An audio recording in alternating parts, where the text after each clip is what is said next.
Good morning, Ian Crouch with your 8:30 Hunter News update. Hunter tourism operators are pleading with the federal government to provide more support as they cope with the impact of the latest COVID restrictions.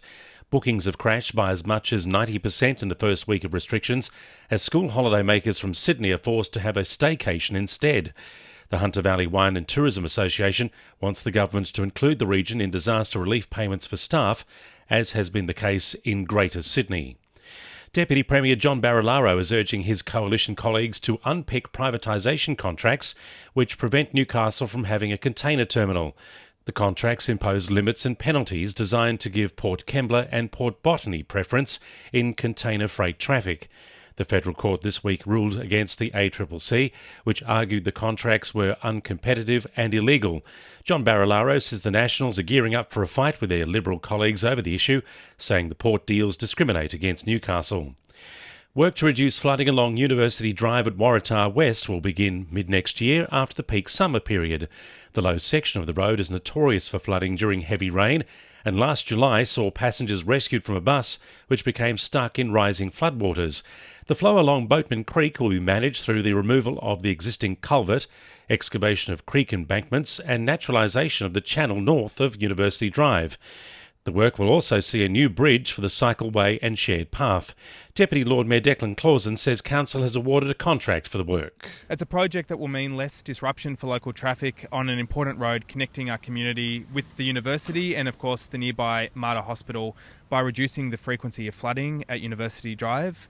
Construction of a new bridge for pedestrians and cyclists over the embankment will maintain a vital transport link between the Newcastle City and the university. We may know as early as today whether Newcastle has secured hosting rights for State of Origin 3. It's understood the NRL would prefer to play the match here, even with 50% crowd capacity. However, it's likely to be moved interstate if the COVID situation worsens and McDonald Jones Stadium becomes off-limits for games and spectators. The idea has been met with a mixed reaction from Novocastrians, with local league fans excited at the prospect, while others say it could expose the city to the potential spread of COVID-19. A $700,000 grant has been awarded to a professor at the University of Newcastle to adapt an exercise program for disabled students.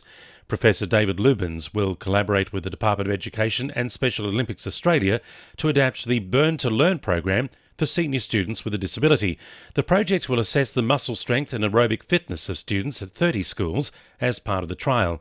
Professor Lubin says he's excited to work in such an important field. I think that they're going to really love it, and I think based on what we did in our pilots today, it's going to have some really positive effects and really get out there to a large number of students. So that's our end goal. Local suicide prevention services in Singleton are set to be boosted with a new Lifeline shop opening this month. Located on John Street, the store will offer quality pre-loved goods and will join 7 other stores across the Hunter. Lifeline's Hunter Retail Manager Michael Katz says local funds will stay in the area. The local Lifeline services rely on funds from our shops and our community donations. So the money that we do raise will go back into the Singleton area. 2NURFM Sport. Local junior Caitlin Johnston has become the first player signed by the Knights in the new-look NRLW competition. The 20-year-old prop represented the club in the inaugural Tasha Gale Cup side in 2018 before signing with the Roosters for 2 seasons. Johnson says the expanded competition will be a good chance to showcase the talent of the sport's female players. I think it's awesome. I think, it gives our girls that opportunity to, get to a career they want to in their rugby league careers, and I'm looking forward to it. The Jets have signed New Zealand international Dane Ingham on a 2-year deal as they continue their recruitment drive under new coach Arthur Pappas. The 22-year-old will join his new teammates after representing the Ollie Whites at this year's Tokyo Olympics. In the WPL, Newcastle Olympic captain Sophie O'Brien says she hopes to be back on the field for next year's State Cup ahead of this weekend's knockout tournament. And Novocastrians Richie Campbell and Nathan Power have both been named in the Australian men's water polo team to compete at this year's Tokyo Games. And the winning numbers in Powerball are 13, 19, 18, 17, 11, 16 and 20, and the Powerball number is 15. And now you're up to date with the latest 2NURFM Hunter News.